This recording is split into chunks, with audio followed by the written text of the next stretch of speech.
Hello friends, आप सभी का स्वागत है हमारे यूट्यूब चैनल स्टडी जंक्शन में। आज मैं आप सभी के लिए लेकर आया हूँ class 10th Bihar board Hindi chapter 1, जिसका नाम है श्रम विभाजन और जाति प्रथा का ऑब्जेक्टिव एवं सब्जेक्टिव प्रश्न। तो चलिए आज का हम लोग अपना क्लास स्टार्ट करते हैं। आज हम लोग पढ़ेंगे हिंदी चैप्टर 1 श्रम विभाजन और जाति प्रथा का ऑब्जेक्टिव एवं सब्जेक्टिव। क्या पढ़ेंगे हम लोग? श्रम विभाजन और जाति प्रथा का ऑब्जेक्टिव एवं सब्जेक्टिव। तो चलिए आज का हमारा क्लास स्टार्ट करते हैं।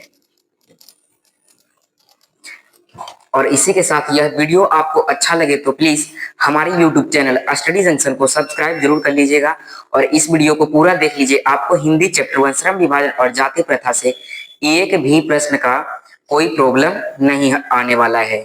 तो इसी के साथ हम लोग अपना क्लास स्टार्ट करते हैं। तो चलिए, जैसा कि आप लोगों को दिख रहा होगा कि हमारा पहला प्रश्न आ गया है कि श्रम विभाजन और जाति प्रथा कैसी रचना है। आपसे पूछा गया है कि श्रम विभाजन और जाति प्रथा कैसी रचना है। श्रम विभाजन और जाति प्रथा कैसी रचना है।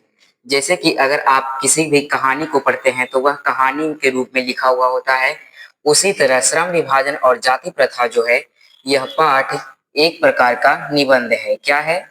निबंध है। आपको पता होना चाहिए यह जो श्रम विभाजन और जाति प्रथा है यह एक प्रकार का निबंध है। क्या है? निबंध। ठीक है, चलिए आगे देखिए। हमारा सेकेंड क्वेश्चन है श्रम विभाजन और जाति प्रथा के लेखक कौन है। यानी कि यह पाठ जो है श्रम विभाजन और जाति प्रथा, इसे लिखने वाले कौन है। तो आपको मैं बता दूं कि इसे लिखने वाले जो है, देखिए ए में दिया गया है महात्मा गांधी और बी में दिया गया है नलिन बिलोचन शर्मा और सी में दिया गया है मैक्स मुलर और डी में दिया गया है डॉक्टर भीमराव अंबेडकर। आपको सेम टू सेम ऐसे ही प्रश्न देखने को मिलेगा 2026 में। जैसे कि देखिए, हमने पूछा है कि आपसे कि श्रम विभाजन और जाति प्रथा के लेखक कौन है, तो आपको OMR मिलेगा। एक एग्जाम बोर्ड, जब आप लोग बोर्ड एग्जाम देने जाएंगे तो एग्जाम सेंटर में आपको एक OMR सीट मिलेगा, उसे आपको भरना होता है, टिक नहीं मारना होता है। मैंने यहाँ पे टिक मार के आपको बता रहा है, लेकिन आपको एग्जाम में ऐसा गोला मिलेगा और उसे आप लोगों को कलर करना है, ए होगा कि बी होगा, आप लोगों को ऐसा भरना होता है। इसी के साथ आपका प्रश्न है कि श्रम विभाजन और जाति प्रथा के लेखक कौन है। तो आपकी जानकारी के लिए बता दें कि श्रम विभाजन और जाति प्रथा यह जो पाठ है निबंध, इसे लिखने वाले कौन है? हमारे डॉक्टर भीमराव अंबेडकर। कौन? डॉक्टर भीमराव अंबेडकर। इसे तो आप लोग जानते ही होंगे, बच्चा बच्चा ही जानता है कि डॉक्टर भीमराव अंबेडकर कौन है। तो चलिए इसी के साथ आगे बढ़िए। देखिए अगला प्रश्न दिया गया है कि भारत में बेरोजगारी क्या है, कि भारत में बेरोजगारी का एक प्रमुख व प्रत्यक्ष कारण क्या है। आपको बताना है कि इस भारत में बेरोजगारी का प्रमुख व प्रत्यक्ष कारण क्या है। ए में दिया गया है दहेज प्रथा, बी में दिया गया है जाति प्रथा और सी में दिया गया है बाल विवाह प्रथा और डी में दिया गया है इनमें से कोई नहीं। आपकी जानकारी के लिए बता दूं कि भारत में जो बेरोजगारी का एक प्रमुख व प्रत्यक्ष कारण है वह जाति प्रथा है। क्या है? जाति प्रथा। जाति प्रथा कहने का मतलब कि जाति को बढ़ावा देना और जाति के रास्ते पर चलना, इसी को हम लोग कहेंगे जाति प्रथा। अब देखिए आपका क्वेश्चन क्या था कि भारत में बेरोजगारी का एक प्रमुख व प्रत्यक्ष कारण क्या है, तो जाति प्रथा। क्या है? जाति प्रथा आपका सही आंसर हो जाएगा।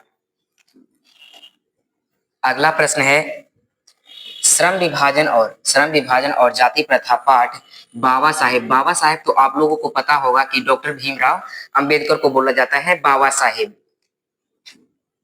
बाबा साहेब के किस भाषण से लिया गया है?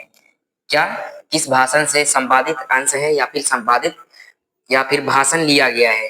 तो आपको बताना है कि ए में दिया गया है the caste in India. A में क्या दिया गया है? The caste in India. B में दिया गया है हु आर सुभद्राज और सी में दिया गया है देयर मैकेनिक्स और डी में दिया गया है annihilation of cast.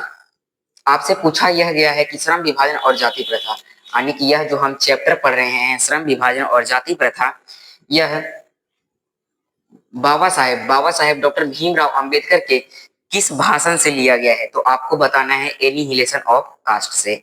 Annihilation of cast जो है वह एक बुक है, क्या है, रचना है, एक प्रकार का रचना है, जिनके रचनाकार कौन है, डॉक्टर भीमराव अंबेडकर है। कौन, डॉक्टर भीमराव अंबेडकर। और एक ऑब्जेक्टिव यहाँ से और बन जाएगा कि एनिहिलेशन ऑफ कास्ट जो है वह इंग्लिश में था, क्या, इंग्लिश में यह किताब लिखी गई थी, लेकिन इसे हिंदी रूपांतरित करने वाले कौन थे, तो आपको बताना है कि यह जो एनिहिलेशन ऑफ कास्ट के हिंदी रूपांतरण करने वाले कौन थे, तो ललई सिंह यादव थे। कौन, ललई सिंह यादव, ललई सिंह यादव।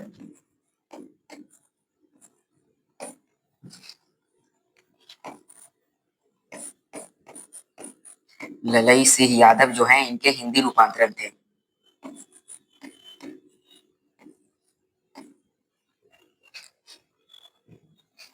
ठीक है, इसी के तरह आपका एक ऑब्जेक्टिव और बन गया कि एनिहिलेशन ऑफ कास्ट जो है वह किनके द्वारा हिंदी रूपांतरण किया गया था, तो आपको बताना है ललई सिंह यादव के द्वारा किया गया था।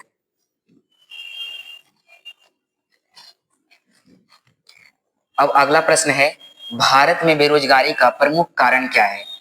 अगर आपसे ऐसा प्रश्न पूछ लिया जाए कि भारत में बेरोजगारी का प्रमुख कारण क्या है, तो आपको डायरेक्ट बताना है कि जाति प्रथा। क्या हो जाएगा आपका आंसर, जाति प्रथा हो जाएगा।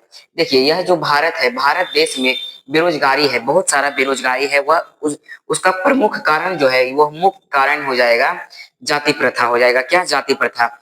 यहाँ के लोग जो हैं वह जाति प्रथा को ज्यादा सपोर्ट करते हैं। जैसे कि अगर कोई भी एक दूसरे को व्यक्ति, जो दो व्यक्ति हैं तो अपने आप में ही जाति का भेदभाव कर लेते हैं। इसी कारण जो है भारत में बेरोजगारी का प्रमुख कारण क्या हो जाएगा, जाति प्रथा हो जाएगा। ठीक है, अगले प्रश्न पर आते हैं हम लोग।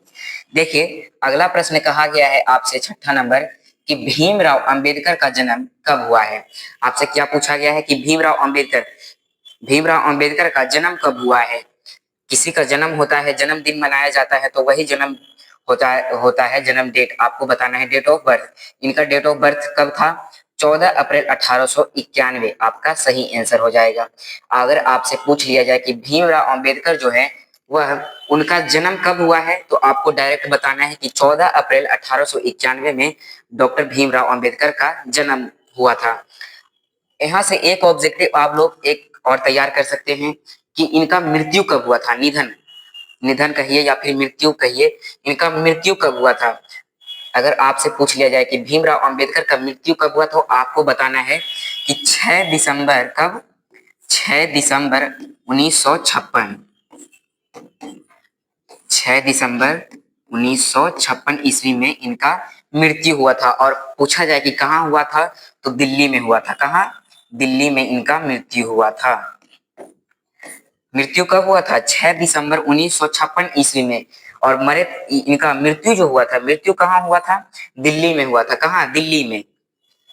इसी के साथ अगला प्रश्न, अगला प्रश्न है आदर्श समाज स्वतंत्रता समानता भ्रातृत्व पर आधारित होगा, ऐसा किसने कहा था, आपको बताना है। देखिए, स्वतंत्रता मतलब कि, यहाँ देखिए, आदर्श, आदर्श मतलब क्या, आदर्श समाज मतलब कि एक अच्छा समाज। अच्छा समाज क्या, अच्छा समाज जैसे कि अगर समाज में शांति माहौल है, अगर जैसे कि कोई भी मोहल्ला है, तो वहां पे वहां के समाज जो है, सामाजिक लोग जो है वह एक मिलाप से एकजुट होकर रह रहे हैं, तो वह स्वतंत्रता समानता पर भ्रातृत्व पर आधारित होगा, ऐसा किसने कहा था, आपसे यह पूछा गया है। ए में दिया गया है महात्मा गांधी और बी में दिया गया है भीमराव अंबेडकर और सी में दिया गया है नलिनी बिलोचन शर्मा और डी में दिया गया है मैक्स मुलर। तो देखिए, आदर्श समाज जो स्वतंत्रता समानता और भ्रातृत्व पर आधारित होगा, ऐसा कहने वाले कौन थे, हमारे डॉक्टर भीमराव अंबेडकर। कौन, डॉक्टर भीमराव अंबेडकर का कहना है कि आदर्श समाज जो है स्वतंत्रता समानता भ्रातृत्व पर आधारित होगा। ऐसा कौन कह रहे थे, डॉक्टर भीमराव अंबेडकर। अगर आप लोग बुक पढ़ रहे हैं तो आप लोगों को यह बुक से ही ऑब्जेक्टिव प्रश्न किया गया है, कहीं और से नहीं। आपसे यह ऑब्जेक्टिव सारा प्रश्न बन रहा होगा। तो चलिए, इसी के साथ हम लोग अगला प्रश्न पे आते हैं।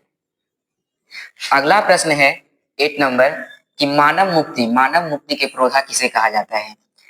क्या पूछा गया है आपसे कि मानव मुक्ति, यानी कि मानव मुक्ति के प्रोधा कौन है, तो आपको डायरेक्ट बताना है कि भीमराव अंबेडकर है। कौन, भीमराव अंबेडकर को मानव मुक्ति का प्रोधा कहा जाता है, क्योंकि यह जो है एक प्रकार के मानव मुक्ति के प्रोधा हैं, जो कि मानव को मुक्ति दिलाने में यह सहयोग कर रहे थे। भीमराव अंबेडकर मानव को मुक्ति दिलाने का काम कर रहे थे यह। अगला प्रश्न है, देखिएगा 9 नंबर, मानव मुक्ति के प्रोधा किसे कहा जाता है? यह तो वही प्रश्न है, आपका सही आंसर डी हो जाएगा। भीमराव अंबेडकर को मानव मुक्ति का प्रोधा कहा जाता है। किन्हें? डॉक्टर भीमराव अंबेडकर को। देखिए अगला प्रश्न है, जाति प्रथा स्वाभाविक विभाजन नहीं कही जा सकती, विभाजन नहीं है, क्यों? यह जो जाति प्रथा है, क्या? जाति प्रथा स्वाभाविक विभाजन नहीं है, क्यों?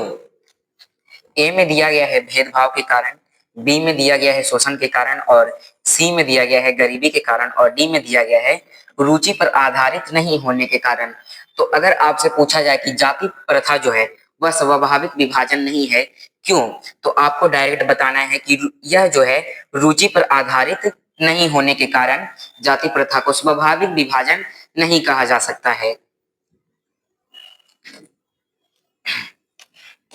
अगला प्रश्न है, भारतीय संविधान का निर्माता किसे कहा जाता है?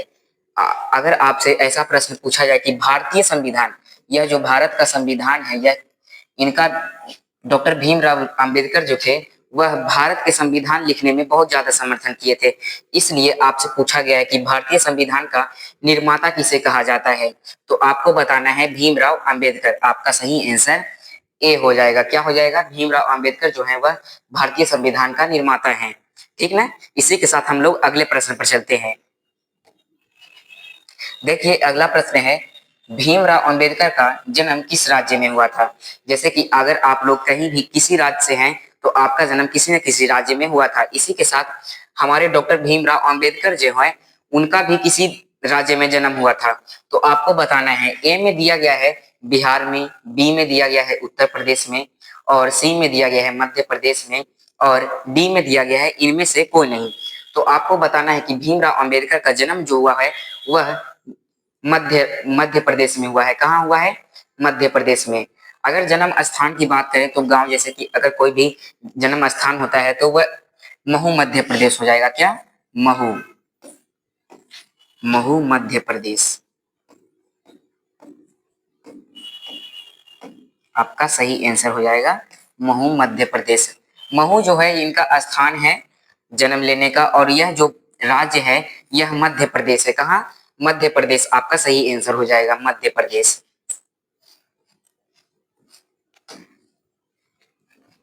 अगला क्वेश्चन है कि बाबा साहेब भीमराव अंबेडकर का जन्म किस परिवार में हुआ था? आपसे पूछा गया है कि बाबा साहेब भीमराव अंबेडकर, कौन? डॉक्टर भीमराव अंबेडकर का जन्म किस परिवार में हुआ था? देखिए एम में दिया गया है ब्राह्मण में, क्षत्रिय में, और सी में दिया गया है दलित में, और डी में दिया गया है इनमें से कोई नहीं। अगर आपसे पूछ लिया जाए कि बाबा साहेब भीमराव अंबेडकर का जो जन्म हुआ है वह किस परिवार में हुआ है, तो आपको पता होना चाहिए कि इनका जन्म दलित परिवार में हुआ है। किस परिवार में? दलित परिवार में हुआ है। यानी कि दलित कहने का मतलब कि एक छोटे सा परिवार में हुआ है, छोटे जाति के परिवार में हुआ है इनका जन्म। किनका? डॉक्टर भीमराव अंबेडकर का।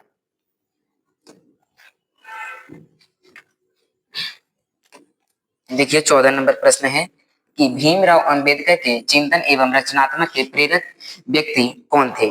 आपसे पूछा गया है कि भीमराव अंबेडकर के चिंतन प्रेरक एवं चिंतक प्रेरक कितने व्यक्ति थे? तो 3 व्यक्ति थे। कितने? 3 व्यक्ति थे, और वह व्यक्ति थे पहले बुद्ध, दूसरे कबीर, तीसरे ज्योतिबा फुले।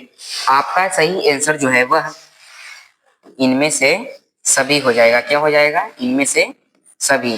अगर ऐसा प्रश्न आपसे पूछ लिया जाए कि ए में दिया हो वो बुद्ध, कबीर, ज्योतिबा फुले, आपका तीनों आंसर सही है, तो आपको डी में देखना है कि क्या लिखा हुआ है, इनमें से सभी।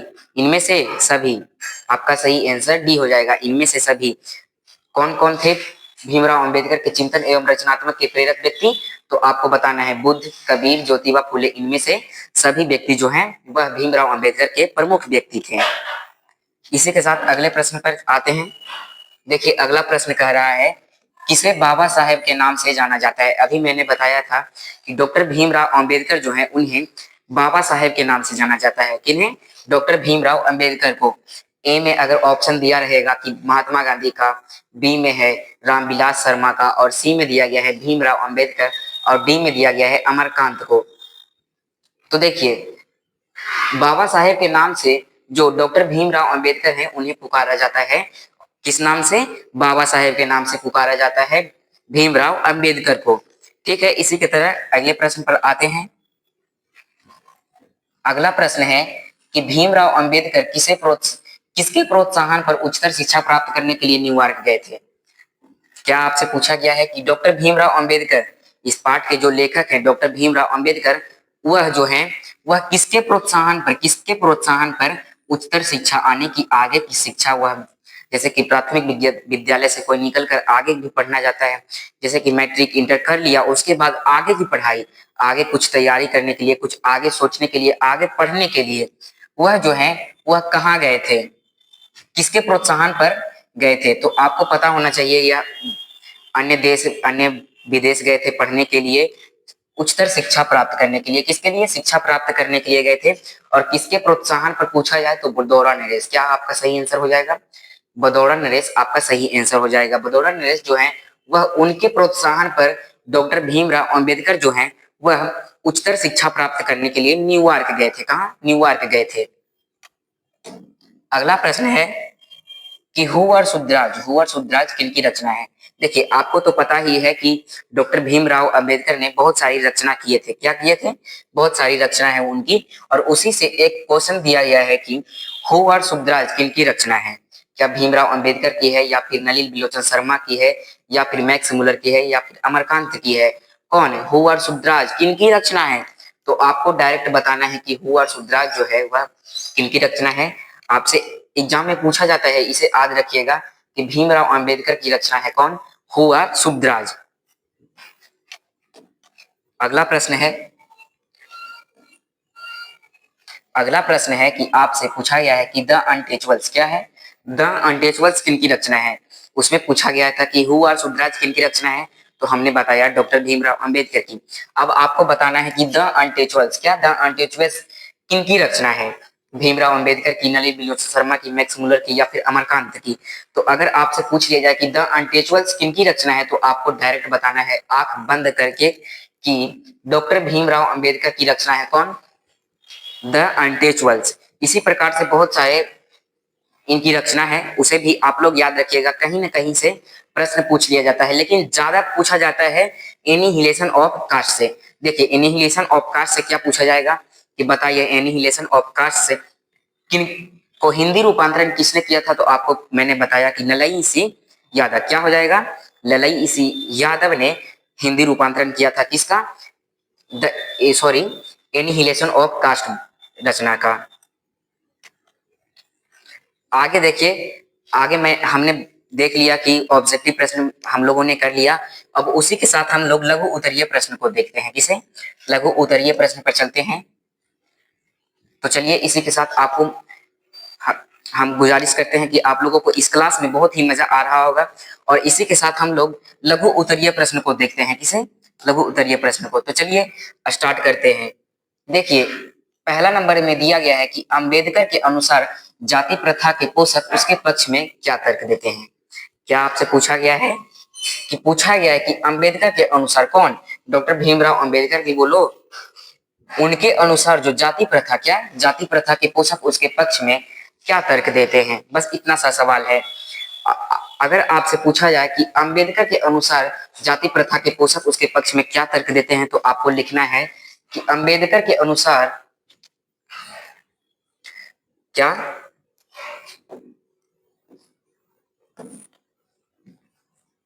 देखिएगा, अंबेडकर के अनुसार यह विडंबना की बात है। किसकी बात है? विडंबना की बात है कि इस युग में, इस आधुनिक और सभ्य समाज में, आने की इस समाज में जो है वह जातिवाद के पोषकों की कमी नहीं है। इसमें आप लोगों को एक लाइन में बता दूं मैं कि अंबेडकर के अनुसार, डॉक्टर भीमराव अंबेडकर के अनुसार यह कहा गया है कि यह विडंबना की ही बात है। किसकी बात है? यह विडंबना की ही बात है कि इस आधुनिक और सभ्य समाज में जातिवाद के पोषकों की कमी नहीं है। किसके पोषकों की कमी नहीं है? जातिवाद के पोषकों की कमी नहीं है। इसके पोषक जो हैं वह कई आधारों पर इसका समर्थन करते हैं। किसका? जाति प्रथा का समर्थन करते हैं। और देखिए, इसके पोषक कई आधारों पर इसका समर्थन करते हैं। किसका? जाति प्रथा का समर्थन करते हैं। और देखिए आगे लिखा गया है कि समर्थन का एक आधार, क्या? समर्थन का एक आधार यह कहा जाता है कि, क्या कहा जाता है? समर्थन का एक आधार यह कहा जाता है कि आधुनिक सभ्य समाज कार्यकुशलता, क्या? कार्यकुशलता के लिए, किसके लिए? कार्यकुशलता के लिए श्रम विभाजन को आवश्यक मानता है। किसके लिए? कार्यकुशलता को के लिए जो श्रम विभाजन को आवश्यक मानता है। और चूंकि जाति प्रथा, क्या? जाति प्रथा जो है वह भी श्रम विभाजन का ही दूसरा रूप है। किसका रूप है? श्रम विभाजन का ही दूसरा रूप है, इसलिए इसमें कोई बुराई नहीं है। बस इतना लिखना है आप लोगों को। अगर ऐसा प्रश्न पूछा जाए कि अंबेडकर के अनुसार जाति प्रथा के पोषक उसके पक्ष में क्या तर्क देते हैं, तो बस इतना आप लोग याद रखिएगा। आपको किसी प्रकार का प्रॉब्लम नहीं होना चाहिए। एग्जाम में हॉल में अगर बैठ जाओ तो उसके बाद आपको आपकी कलम, यह जो पेन है, वह कभी बंद होना नहीं चाहिए। धड़ाधड़ अपना क्वेश्चन देखो और आंसर लिखते जाओ। तो चलिए इसी के साथ अगला प्रश्न भी देख लेते हैं। अगला प्रश्न क्या पूछा गया है दूसरा नंबर में? देखिए, लेखक पाठ, आने की इस पाठ में जो पाठ है श्रम विभाजन और जाति प्रथा, लेखक श्रम विभाजन और जाति प्रथा में किन पहलुओं को, आपको बताना है कि किन पहलुओं में जाति प्रथा को एक हानिकारक प्रथा, क्या? हानिकारक प्रथा के रूप में दिखाया है। किसके रूप में दिखाया है? हानिकारक प्रथा के रूप में दिखाया है। आपको बताना है। देखिए लिखना है कि मानव मुक्ति के पुरोधा जो है संविधान निर्माता डॉक्टर भीमराव अंबेडकर। कौन है? डॉक्टर भीमराव अंबेडकर। अंबेडकर ने श्रम विभाजन, किसे? श्रम विभाजन और जाति प्रथा, श्रम विभाजन और जाति प्रथा शीर्षक पाठ, यानी कि यह जो पाठ है श्रम विभाजन और जाति प्रथा शीर्षक निबंध है, और उसी में जाति प्रथा को एक हानिकारक प्रथा बताया है। अगर हम यह चैप्टर तो पढ़ रहे हैं, तो आप चैप्टर पढ़ रहे होंगे तो आपको पता होना चाहिए कि इसमें पूरी की पूरी बात जो है वह श्रम विभाजन और जाति प्रथा के पाठ के बारे में ही बात कही गई है। तो देखिए आगे लिखा गया है कि जाति प्रथा श्रमिकों को ऊंच और नीच में बांट देती है। किसमें? ऊंच और नीच में। जैसे कि मान लीजिए कि दो व्यक्ति है, क्या है? दो व्यक्ति, और उन्हीं दो व्यक्तियों में क्या करती है यह जाति प्रथा श्रमिकों को, क्या करती है? ऊंच और नीच का करार देती है। जैसे कि अगर कोई भी अच्छा खासा इंसान है, उसके पास पैसा रुपया है, तो वह क्या कहेगा? हम तो बड़ा आदमी है। लेकिन अगर कोई ऊंच की बात तो हमने बताई, और नीच की बात करें तो जैसे कि, और जितने भी पैसे रुपये वाले व्यक्ति हैं वह अपने से छोटे व्यक्ति को क्या मानेंगे? नीच मनुष्य मानेंगे।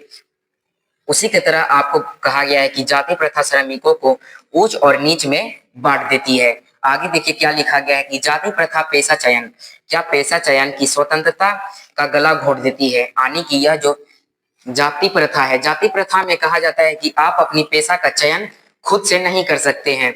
उसी के साथ स्वतंत्रता, यानी कि आप स्वतंत्र हैं, तो आपका गला घोट दिया जाता है कि आप स्वतंत्र नहीं है। आगे देखिए क्या लिखा गया है कि श्रम विभाजन की दृष्टि से भी जाति प्रथा दोषपूर्ण है। क्या है? जाति प्रथा एक दोष है, दोषपूर्ण है। यानी कि यह तो गलत बात है कि जाति प्रथा होना ही नहीं चाहिए। यह मनुष्य की इच्छा पर निर्भर नहीं है। मनुष्य की व्यक्तिगत भावना तथा व्यक्तिगत रुचि को इसमें कोई स्थान या महत्व नहीं रहता है।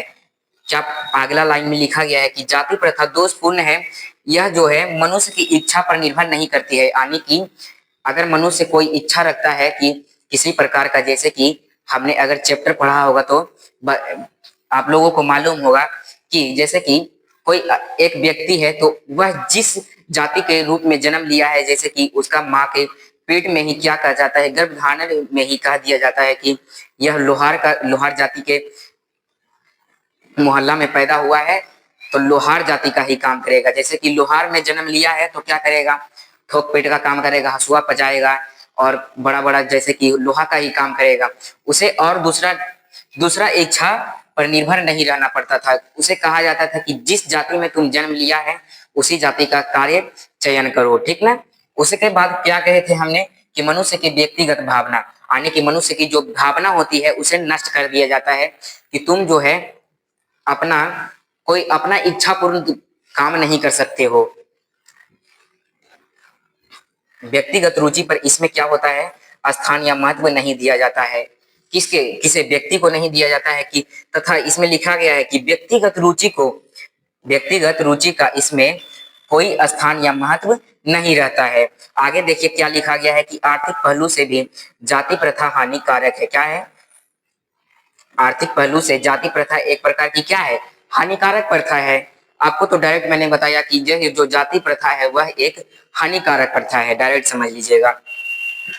उसके बाद देखिए, क्योंकि लोग रुचि के साथ साथ क्या लोग जो हैं वह रुचि के साथ काम नहीं करते हैं। इसमें जो है वह व्यक्ति हैं, जैसे कि इसे आप लोग समझ लीजिए, आपको चैप्टर जो है फिर से पढ़ने की जरूरत नहीं है। यह मान लीजिए कि आप लोग का दूसरा जो है वह एक प्रकार का चैप्टर ही पढ़ाई हो रहा है। इसमें कहा गया है कि क्योंकि लोग रुचि के साथ साथ काम नहीं करते हैं, यानी कि जो है लोग, अगर आपके जैसे कि कोई भी व्यक्ति जो है वह लोहार जाति में जन्म लिया है तो वह लोहार का ही काम करेगा। उसमें कहा जाता है कि वह जो जैसे कि उसका रुचि है दूसरे काम पे मन लग रहा है तो वह जो लोहार का काम है तो लोहार का काम भी उससे अच्छा से नहीं हो पाएगा। ऐसा इस पाठ में बताया गया है आप लोगों को। और देखिए आगे लिखा गया है, यह प्रथा मनुष्य की स्वाभाविक, यह प्रथा जो है मनुष्य की स्वाभाविक प्रेरणा रुचि पर वह आत्मशक्ति की दरबार उन्हें अस्वाभाविक नियमों जकड़कर निष्क्रिय बना देती है। क्या बना देती है, निष्क्रिय बना देती है। इसी के साथ आपका दूसरा प्रश्न भी सॉल्व हो गया है। आप लोग इसे आज कर लीजिएगा, आपको किसी प्रकार का प्रॉब्लम होना नहीं चाहिए, ठीक है। आगे देखिए, आगे कहा गया है कि देखिए सच्चे लोकतंत्र की स्थापना के लिए लेखक ने, यानी कि लेखक डॉक्टर भीमराव अंबेडकर जो हैं, लेखक ने किन विशेषताओं को आवश्यक माना है। आपको बताना यह है कि सच्चा लोकतंत्र, क्या सच्चा लोकतंत्र की स्थापना के लिए लेखक डॉक्टर भीमराव अंबेडकर ने किन विशेषता की बात किए हैं जो आवश्यक है। क्या है, आवश्यक है। तो देखिए हम लोग स्टार्ट करते हैं।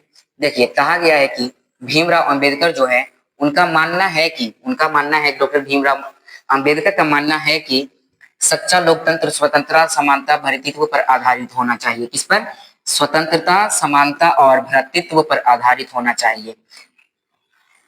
किस पर होना चाहिए, स्वतंत्रता, समानता और भ्रातृत्व पर आधारित होना चाहिए। लोकतंत्र केवल, क्या कहा गया है, लोकतंत्र केवल शासन की एक पद्धति ही नहीं, लोकतंत्र जो है मूलतः सामूहिक जीवन चर्चा की एक रीति तथा समाज के सम्मिलित अनुभवों के आदान प्रदान का नाम है। आपको क्या मैंने बताया कि यह जो सच्चा लोकतंत्र है, लोकतंत्र केवल जो है वह शासन की एक पद्धति नहीं है। लोकतंत्र में केवल शासन ही नहीं करना होता है, लोकतंत्र को एक अच्छे प्रकार से चलाना भी क्या कहलाता है, लोकतंत्र जैसे कि एक पद्धति ही नहीं है। लोकतंत्र मूलतः सामूहिक जीवन चर्चा है। क्या है, जीवन चर्चा है। आगे देखिए, ऐसे समाज बहुविध हितों में सत्र का, क्या लिखा गया है, सत्र का भाग होना चाहिए तथा सबको उनकी रक्षा प्रति सहज रहना चाहिए। उसके बाद लिखा गया है कि चाहिए अर्थात एक दूसरे के प्रति श्रद्धा सम्मान रखना चाहिए। क्या, सम्मान का भावना होना चाहिए। क्या, सम्मान का भावना होना चाहिए। लोकतंत्र में यह बताया गया था कि सच्चा लोकतंत्र में जैसे कि मान लीजिए दो व्यक्ति है, उसमें कहा गया था कि दोनों व्यक्तियों के बीच में एक आपसी संबंध होना चाहिए और दोनों व्यक्तियों के मन में क्या होना चाहिए, एक अच्छा सम्मान होना चाहिए। इसी के साथ आपका यह भी सही हो गया। देखिए सच्चे लोकतंत्र की स्थापना के लिए लेखक ने किन विशेषताओं को आवश्यक माना है, यह तो आपको पता चल गया कि देखिए मैंने बता दिया है यहाँ पे। इसी की तरह आपको क्वेश्चन को क्या करना है, छोटे छोटे वर्ड्स में जैसे कि याद करना होगा। उसके बाद अगर एग्जाम हॉल में अगर बैठ रहे हैं तो आपको क्या करना है, एक अच्छी तरह से अच्छी हैंडराइटिंग के रूप में लिखना है। आगे देखिए कहा गया है कि लेखक के अनुसार आदर्श समाज क्या, आदर्श समाज मतलब कि एक अच्छा समाज, क्या अच्छा समाज, अच्छा समाज डायरेक्ट समझिएगा। आदर्श समाज मतलब एक अच्छा समाज। अच्छा समाज में किस प्रकार की गतिशीलता होनी चाहिए? क्या बोल रहे हैं कि लेखक डॉक्टर भी, जैसे कि लेखक, इस पाठ के लेखक है डॉक्टर भीमराव अंबेडकर, उन्हीं के आधार पर मैंने पूछा कि लेखक जो है, लेखक के अनुसार आदर्श समाज जो एक अच्छा समाज है वह किस प्रकार की गतिशीलता में होना चाहिए। क्या आपसे पूछा गया है कि अच्छा समाज जो है, आदर्श समाज किस गतिशीलता में होनी चाहिए? तो देखिए लिखिएगा आप लोग कि लेखक भीमराव अंबेडकर के अनुसार किसी भी आदर्श समाज में इतनी गतिशीलता होनी चाहिए जिसमें जिसमें क्या, वांछित वांछित परिवर्तन समाज एक छोर से दूसरे छोर तक संचारित हो सके। क्या हो सके? एक छोर से दूसरे छोर तक संचारित हो सके। ऐसे समाज में बहुविधि बहुविध हो विध हितों सबका भाग होना चाहिए। किसका? सभी का भाग होना चाहिए तथा सबको उनकी रक्षा प्रति सघन रहना चाहिए। क्या रहना चाहिए? रक्षा के प्रति। किसके प्रति? रक्षा के प्रति। ठीक है, आगे देखिए। आगे कहा गया है कि भीमराव अंबेडकर किस विडंबना की बात करते हैं? आपसे अगर पूछा जाए कि बताइए कि भीमराव अंबेडकर जो है, लेखक डॉक्टर भीमराव अंबेडकर, वह किस विडंबना की बात करते हैं, तो आपको लिखना है कि लेखक भीमराव अंबेडकर का मानना है कि आधुनिक सभ्य समाज में भी जातिवाद के पोषकों की कमी नहीं है। पहला लाइन तो आपने लिख दिया, उसके बाद लिखना है इसके पोषक श्रम विभाजन, क्या श्रम विभाजन का आधार जाति प्रथा को मानते हैं। किसे मानते हैं? श्रम विभाजन को मानते हैं। श्रम विभाजन का आधार मानते हैं, जाति प्रथा को मानते हैं। किसे? जाति प्रथा को मानते हैं। उनका कहना है कि, क्या उनका कहना है कि इस समाज में कार्य कुशलता किसके, क्या कार्य कुशलता के लिए श्रम विभाजन को आवश्यक, क्या है? आवश्यक है। श्रम विभाजन जो है वह कार्य कुशलता के लिए, किसके लिए? कार्य कुशलता के लिए श्रम विभाजन जो है वह आवश्यक है। और कहा गया है कि देखिए आगे, जाति प्रथा भी आम विभाजन, क्या आम विभाजन, और जाति प्रथा भी आम विभाजन का ही दूसरा रूप है। क्या कहा गया है कि जाति प्रथा जो है वह दूसरा रूप है, इसलिए इसमें कोई बुराई नहीं है। ऐसे कौन कह रहे हैं? आपसे अगर पूछा जाए कि ऐसा कौन कह रहे हैं, तो जातिवाद के पोषक कह रहे हैं ऐसा कि इसमें कोई बुराई नहीं है, इसलिए इसमें कोई बुराई नहीं है। जबकि जाति प्रथा का दूषित सिद्धांत मनुष्य के प्रशिक्षण अथवा निजी क्षमता, क्या निजी क्षमता का विचार किए बिना गर्भधारण के समय, मैंने अभी बताया कि गर्भधारण के समय ही मनुष्य की पेशा निर्धारित कर दिया जाता था कि मनुष्य जब अपनी माँ के पेट में ही रहता था तो वह जैसे कि पंडित जाति में जन्म लिया है तो वह सिर्फ मंत्र पढ़ सकता है, ओम भूर्भुवस्सुवः सत्सवितुर्वरेण्यं, ऐसा ही मंत्र शादी वगैरह करवा सकता है। वह एक ब्रह्मचर्य का पालन करता है, यानी कि उसमें ब्राह्मण का काम यह होता है कि ब्राह्मण जाति में पैदा हुआ तो वह शादी विवाह करवाएगा, इधर उधर जाकर मंत्र पढ़ेगा। अगर आप लोहार जाति में जन्म लिए तो उसमें यह कहा जाता था कि लोहार जाति में पैदा होने वाला लड़का क्या करेगा? ठोक पीट करेगा, लोहा थोड़ी से काम करना चालू करेगा। उसके बाद अगर बढ़ई जाति कारपेंटर जो होते हैं, जैसे कि उसमें क्या होता है कि बेंच टेबल कुर्सी वगैरह बनाया जाता है, तो पलंग जैसे कि हो गया, उसे उसका निर्धारित कर दिया था गर्भधारण के ही समय। किसके समय? गर्भधारण के ही समय मनुष्य की पेशा निर्धारित कर दी जाती थी। फिर उसके बाद देखिएगा, यह इस आधुनिक सभ्य समाज के लिए विडंबना की बात है। यह तो विडंबना की बात है कि जो निजी क्षमता का विचार एक व्यक्ति का होना चाहिए, उसमें क्या किया जाता था कि गर्भधारण के समय ही मनुष्य की पेशा निर्धारित कर दी जाती थी। और इसको ही हमारे डॉक्टर भीमराव अंबेडकर कह रहे हैं कि यह क्या है? एक विडंबना की बात है।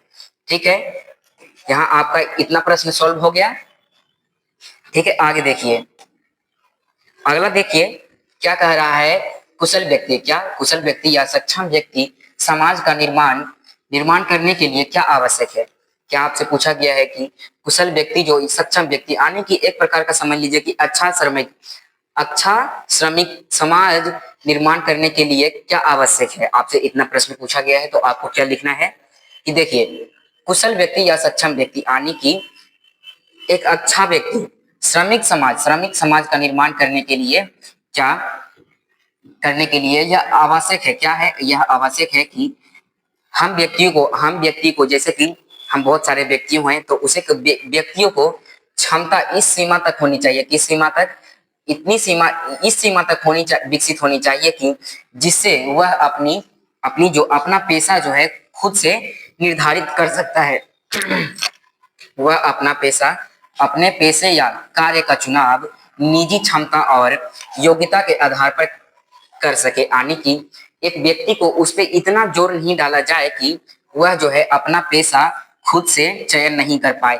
उसमें क्या है कि आप उस व्यक्ति को छूट दीजिए कि वह जो है अपना पेशा और कार्य का चुनाव जो है वह खुद से कर सके। क्या कर सके कि मैं अगर डॉक्टर बनना चाहता हूँ, इंजीनियर बनना चाहता हूँ, अगर मैं लोहार जाति में पैदा हो गया तो अगर मेरा मन है कि किसी प्रकार का जॉब करना है, सरकारी जॉब करना है या फिर प्राइवेट जॉब करना है, तो मैं ऐसा कर सकता हूँ। लेकिन अगर आप ऐसा करने नहीं दे रहे हैं तो यह गलत बात है। और इसी के आधार पर कहा गया है कि पेशा का कार्य चुनाव वह निजी क्षमता और योग्यता के आधार पर कर सके। क्या कर सके कि वह अपना कार्य का चुनाव जो है खुद से कर सके। ठीक है, चलिए आगे देखते हैं। 7 नंबर क्वेश्चन है कि बताइए, जाति प्रथा भारत में बेरोजगारी का एक प्रमुख और प्रत्यक्ष कारण कैसे बनी हुई है? क्या आपसे पूछा गया है कि भारत में जो है बेरोजगारी का प्रमुख व प्रत्यक्ष कारण कैसे बनी हुई है? तो आपको लिखना है कि भीमराव अंबेडकर ने श्रम विभाजन भीमराव अंबेडकर ने श्रम विभाजन और जाति प्रथा में लिखा है कि इस पाठ में लिखा गया है, ध्यान से सुनिएगा, कि भीमराव अंबेडकर ने श्रम विभाजन और जाति प्रथा में लिखा है कि जाति प्रथा का दोषपूर्ण निर्धारित ही नहीं करती बल्कि मनुष्य को जीवन भर के लिए एक पेशे में क्या करती है, बांध देती है। इसमें यह कहा गया है कि देखिए, डॉक्टर भीमराव अंबेडकर का कहना है कि इस पाठ श्रम विभाजन और जाति प्रथा में लिखा गया है डॉक्टर भीमराव अंबेडकर के द्वारा कि जाति प्रथा दोषपूर्ण है। क्या है?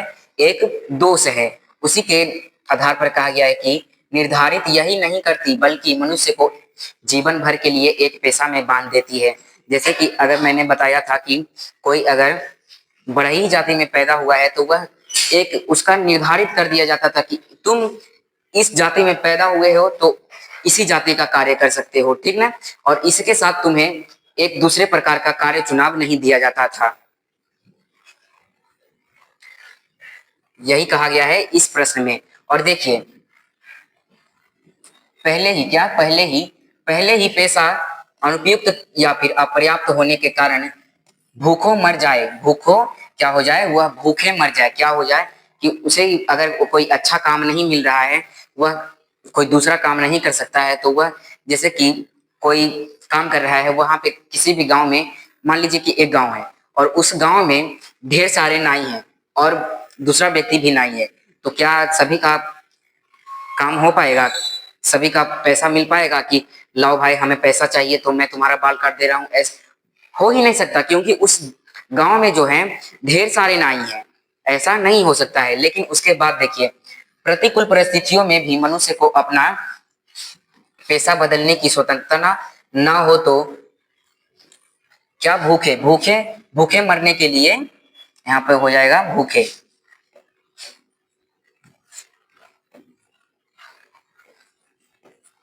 भूखे मरने के अलावा क्या रह सकता है उस व्यक्ति के जीवन में? वह पैसा जब कमा ही नहीं सकता और उस अपना पेट पाल ही नहीं सकता तो वो उसके जीवन में क्या हो सकता है? मरने के अलावा क्या रह जाता है उसके जीवन में? और इस प्रकार पेशा निर्धारित की देखिएगा, इस प्रकार पेशा परिवर्तन की अनुमति न देकर जाति प्रथा भारत में एक प्रकार का बेरोजगारी का प्रमुख व प्रत्यक्ष कारण बनी हुई है। इतना आपको समझ में आ गया होगा, ठीक ना। और इसी के साथ हम लोग अगले प्रश्न को देखते हैं। देखिए, अगला प्रश्न है एक नंबर में कहा गया है कि लेखक भीमराव अंबेडकर आज के उद्योगों में गरीबी और उत्पीड़न से भी बड़ी समस्या किसे मानते हैं।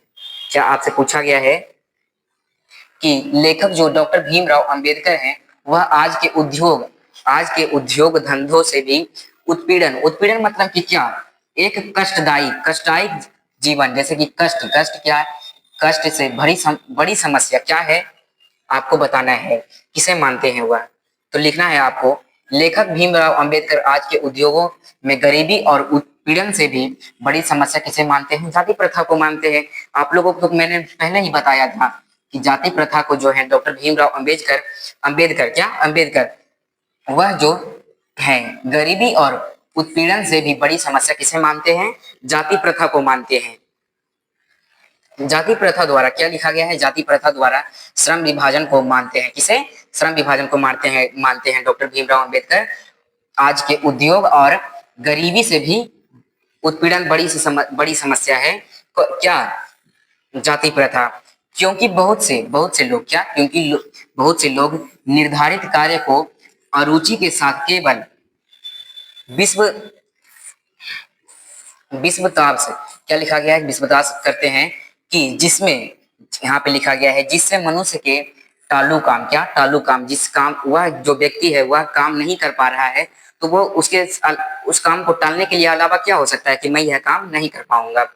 उसी के आधार पर कहा गया है कि जिससे मनुष्य में टालू काम और कम काम करने की प्रवृत्ति आ जाती है। उसी के साथ यह भी प्रश्न हो गया। अगले प्रश्न पर देखते हैं। अगला प्रश्न है, यह लास्ट प्रश्न होगा, क्या होगा, लास्ट प्रश्न है।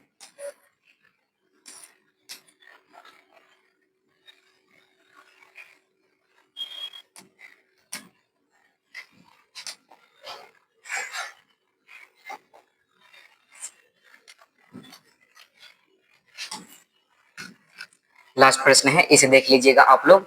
देखिए लिखा गया है कि भारतीय समाज में जाति प्रथा क्या, जाति श्रम विभाजन, ये क्या है, हाँ, भारतीय समाज में जाति श्रम विभाजन का स्वाभाविक रूप क्यों नहीं कही जा सकती है, आपको बताना है। देखिए लिखिएगा कि भीमराव अंबेडकर ने श्रम विभाजन और जाति प्रथा शीर्षक निबंध में क्या, इस निबंध में डॉक्टर भीमराव अंबेडकर ने क्या कहा कि निबंध में भारत में व्याप्त जाति प्रथा निंदा की है, क्या है, निंदा की है कि जाति प्रथा भारतीय समाज में श्रम विभाजन का स्वाभाविक रूप ही नहीं कही जा सकती है। क्या कही नहीं जा सकती है, स्वाभाविक रूप नहीं कही जा सकती है, क्योंकि यह मनुष्य की रुचि पर आधारित नहीं होती है। ऐसा मैंने ऑब्जेक्टिव प्रश्न पे बताया था आप लोगों को, ऑब्जेक्टिव प्रश्न में बताया था कि इंसान के रुचि पर आधारित नहीं होती है। यह प्रथा पेशा या फिर पैसे की स्वतंत्रता का गला घोट देती है, ऐसा मैंने बताया था आप लोगों को अगले प्रश्न में कि यह जो है जाति प्रथा क्या करती है, स्वतंत्रता का गला घोट देती है, यानी कि आप स्वतंत्र कभी रह नहीं पाएंगे। ऐसा इस जाति प्रथा में ऐसा हो जाता है आपके साथ। यह कहा गया है कि यह एक दूषित सिद्धांत है, क्या है, एक दूषित सिद्धांत है जो मनुष्य के प्रशिक्षण अथवा उसको निजी क्षमता का विचार किए बिना गर्भधारण के समय ही क्या किया जाता था, उसके पेशा को निर्धारित कर दिया जाता था। क्या किया जाता था कि उसकी निजी क्षमता, यानी कि अपनी जो क्षमता होती है उसके विचार किए बिना, अगर तुम डॉक्टर बनना चाहते हो तो अगर आपसे कोई पूछ नहीं रहा कि आप डॉक्टर बनना चाहेंगे, ऐसा पूछा भी नहीं जाता था पहले। क्या होता था कि उसके विचार किए बिना क्या, निजी क्षमता का विचार किए बिना गर्भधारण के समय ही क्या, जब बच्चा अपने माँ के पेट में ही रहता था उसी के समय क्या होता था कि मनुष्य का पेशा निर्धारित कर दिया जाता था कि तुम लोहार बनोगे, कि तुम बढ़ई बनोगे, कि तुम कारपेंटर का काम करोगे, कोई भी काम करो, लेकिन तुम जो है वह पहले कहा जाता था कि निजी क्षमता का विचार किए बिना गर्भधारण के समय ही उस बच्चे का कार्य का चुनाव कर दिया जाता था। इसी के साथ हम अगले वीडियो में मिलते हैं। अभी के लिए धन्यवाद, और हमारा वीडियो अच्छा लगा होगा तो प्लीज हमारे यूट्यूब चैनल स्टडी जंक्शन को सब्सक्राइब जरूर कर लीजिएगा, ठीक है। और इस वीडियो को पूरा देखकर लाइक कर दीजिए, और इस वीडियो को पूरा समझने के लिए एक बार नहीं, 5 बार नहीं, 10 बार देखिए, लेकिन जो है समझ कर ही जाइए अपने बोर्ड एग्जाम को देने के लिए। ऐसा मैं गुजारिश आपसे करता हूँ कि इसी के साथ बाय बाय, मिलते हैं अगले क्लास में आपके लिए कुछ और बेहतरीन क्लास को लेकर के, और आपको अगले क्लास में